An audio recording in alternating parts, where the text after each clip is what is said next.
I was so surprised the other day to hear the US ambassador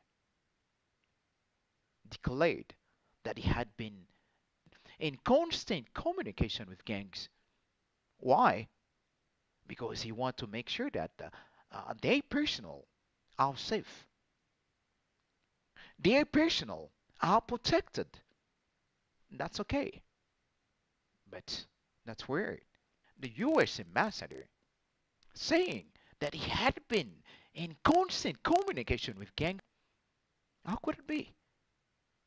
American people, please. Haitian believe in you. Haitian believe that you are a fair nation. Haitian people believe you can stand up for your freedom, for our freedom, for the worldwide freedoms. Please stand up and say a word for Haiti. I'm inviting all of you, all country around the world, no matter where you are, whether you're black or white, it's time to stand up to say a word for Haiti.